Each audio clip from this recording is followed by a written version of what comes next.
Yes press conference आज मुद्दत मकसद छे आज आप लोगों ने खुद देखा होगा रिसेंटली जो एक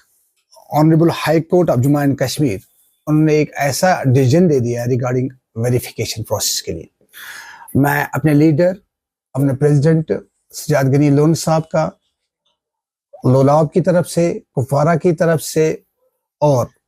उस जो भी वहाँ पर वकील साहब जो थे उनका दिल शुक्रिया अदा करना चाहते हैं क्योंकि 89 से टिल डेट अभी तक जो वेरिफिकेशन प्रोसेस जो था वो बहुत ही उन लोगों के लिए एक खतरनाक चीज बनी हुई थी, जो क्योंकि एक बंदा जो है इंडिविजुअल जो है वो गलत कर रहा है, होल जो अपने इनके जितने भी मेंबर्स थे फैमिली में जितने भी रिलेटिव्स थे वो सब इन्वॉल्व हो जाते थे। आप खुद देख सकते थे यहाँ हमारे प्रोफेशनल्स इंजीनियर्स डॉक्टर्स या एंटरप्रेन्योर्स या किसी आदमी को बैतुल्लाह के लिए जाना था, उनके लिए उनका भी एक वबाल देह बन जाता था। उनकी वेरिफिकेशन के लिए लॉन्ग डिले हो जाता था। बट जो ऑनरेबल हाई कोर्ट ने अभी जो डिसीजन दिया है, जो हमारे प्रेसिडेंट साहब जो थे सजाद गनी लोन साहब, जो उन्होंने जो इतना पहल किया था, हमारा एक ये मंशूर भी था इलेक्शन में, एक मंशूर ये भी था जैसे बाहर के लोग जो हैं जैसे वो जी रहे हैं हमें भी वैसे ही जीने दो।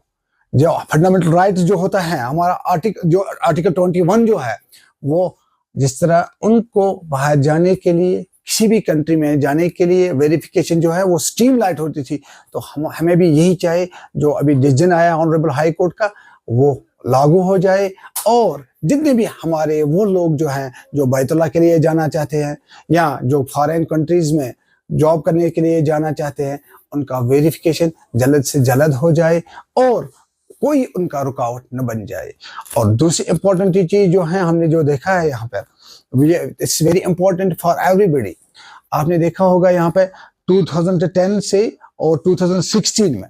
कुछ पॉलिटिकली मोटिवेटेड FIRs या OGW जो है लेबल किए गए हैं। अगर आप हमारे लोलाब की बात करेंगे हमारे लालपुरा में मोर देन 300 FIRs जो है और वहां पे 2006 में लगाए गए हैं और वो that was totally politically motivated and OGW labels were imposed on their youths and particularly in Lalpura during 2010 and 2016. मैं गवर्नर इंतजामिया, home minister of country and director general of police, CRD, जितनी भी इन्वेस्टिगेशन एजेंसीज है, मैं उनसे एक मोतबाना appeal करना चाहता हूँ, मेहरबानी करके वो जो जितने भी लेबल लगे हुए हैं OGW के या FIR जो भी लगे हुए हैं, आप फिर से रीओपन करके उस पर फिर से इन्वेस्टिगेशन टीम एक बनाई जाए। जो हमारे लोग जो हैं जो अभी तक तरस रहे हैं, जो वेल क्वालिफाइड है, उनको अभी तक FIRs में वो फंसे हुए हैं, उनका अभी तक जो पुलिस वेरिफिकेशन जो है वो क्लियर नहीं आ रही है। आप ये भी बताना चाहता हूँ मैं टिक्कीपुरा का एक फैमिली की बात करना चाहता हूँ। एक हमारा एक young talented professional MSc maths student है जिसने 5 एग्जाम्स क्वालिफाई किए हैं। अभी 5 एग्जाम्स है, already qualified 5 this competitive exams in SI, वो ओपन मेरिट में टॉप रैंक पे था और इसमें सोशल वेलफेयर उसमें भी वो क्वालिफाई उन्होंने किया है और हालात क्या हुई है अभी आप देख सकते हो, उसका वेरिफिकेशन पेंडिंग है। रीजन क्या है, इसके जो स्टेप ब्रदर था उसका वो किसी चीज में मुलवस था, स्टोन पेल्टिंग में, और वो बेचारा जो है वो पिस रहा है अभी। मैं प्लीज मैं गवर्नर इंतजामिया, DG, home minister of the country फिर से इल्तिजा कर रहा हूं, मेहरबानी करके ये इम्पोज कर लीजिए और जो इस वक्त वर्डिक्ट जो हाई कोर्ट ने दिया हुआ है, मेहरबानी करके वो वर्डिक्ट जो है वो इम्प्लीमेंट किया जाए और उन जो लोग गलत है उनको सजा मिलनी चाहिए इंडिविजुअल लेवल पर और नॉट ऑन द एवरीवन। बस यही हमारी आज प्रेस कॉन्फ्रेंस थी। Mudassir Sahab, you are also a victim regarding this passport verification process. So sign of relief for you too. So how happy you are individually, personally. That's why I am telling you. That's why I'm in front of you. I have received a lot of calls from every corner in the Jammu and Kashmir. They are telling we are salute your president Sajad Gani Lun Sahab, who have already started this process. But now, Honorable High Court have already given a decision in favor of the people, and we salute the High Court. And hopefully, I'm so happy. I'm so happy. I'm thinking that I'm newborn now. मैं यही लग रहा है मुझे यही बसा बजाउस नोवस कि अगर तो वुचुगस तो वुचु बुसो वना तो ही एक बार जाइए आप देख लीजिए जो मैं जिस बच्चे की मैं बात कर रहा हूं आप टेकीपुरा में जाओ लड़की छे weaknesses MSc mathematics topper SI topper in social welfare exams and 5 exam उसने क्वालिफाई किए हैं और वो बेचारा उसके पास खाने के लिए अभी कुछ नहीं है वो मेरे पास आया और उसने मुझे बोला वो सजाद सोबस बेन तरफुनियोसस गुल्ज गिंडत तमसन मूज एसएस मिला वक्त रिलीफ आज मगर बगस गसे इंप्लीमेंट गसन ऑन ग्राउंड हम सबसे ज्यादा विक्टिम जो है वो कुफवारा के सबसे ज्यादा victim I am the victim Sajad गिनो इज द विक्टिम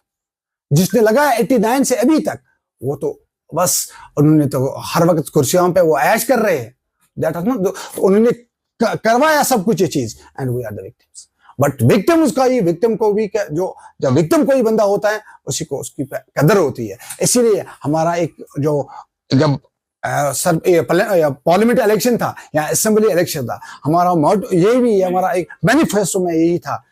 जो इन्वेस्टिगेशन जो जितनी भी होती थी ये यूनिफॉर्म होनी चाहिए और ये खाली उस बंदे पे क्या जो एफआईआर जो लगा हुआ है इंडिविजुअल बेस पर नहीं कि ऑन द होल फैमिली पर नहीं कि on the whole relatives sir verdict आने पर सब सारे लोगों ने यहाँ पर डिफरेंट स्टेक होल्डर्स हैं दे वेलकम इट मगर अब सियासत भी आम हो चुकी है चाहे एक्टिंग गवर्नमेंट की बात करें या बाकी पॉलिटिकल पार्टीज अब इसमें जो है judiciary is an independent organisation तो उन्होंने डिसीजन दिया ठीक है वेलकम सारे करें लेकिन अब सियासत भी आम है क्या कहेंगे सियासत तो जो है वो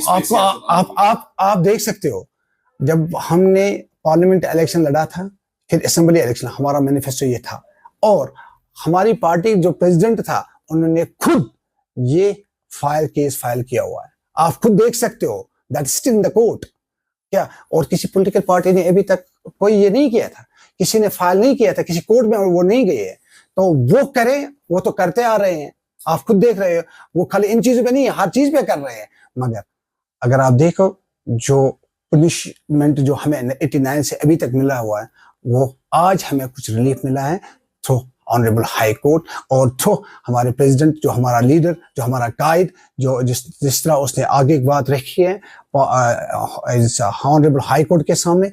हम वेलकम कर रहे हैं उस डिसीजन को अपार्ट फ्रॉम द पॉलिटिकल क्या एक्टिंग गवर्नमेंट को कोई क्रेडिट चाहता है इसमें जो आज वो दावे नहीं कैसे that's a political is something different और वही तो है वही तो गुनाहगार है उन्होंने तो लगाया है हम पे ये चीजें They are the current government is the responsible for each and everything. Whatever we face from 89 to till date, you know the better than me. क्या क्यों आप हिस्ट्री देखा अगर हम हिस्ट्री पे बात करेंगे वही इम्पोज करने वाले थे ये लोग चीजें मैं आपको यही बता रहा हूँ 2016 की बात कर रहा हूँ लालपुरा लोला पुलिस स्टेशन जो नामावर पुलिस स्टेशन है वो 300 से ज्यादा एफआईआर वहां पे लगे हुए ओनली पॉलिटिकल मोटिवेटेड हमारे साथ हमारा वो एक सरपंच था वो वहां से भागा हुआ था वो श्रीनगर में बैठा था 1 महीने के लिए और क्यों उसको दूसरी पार्टी जो है उस पर इम्पोज वो एफआईआर करना चाहते थे उसको क्या जेल भेजना चाहते थे दूसरा last question is there any doubt regarding the implementation of this honourable court no I don't think so that now it's in the judiciary has already given the verdict now I think that government will implement it and मुझे कोई ऐसा कहीं पे ये नहीं लग रहा ये नहीं करेंगे वो थैंक यू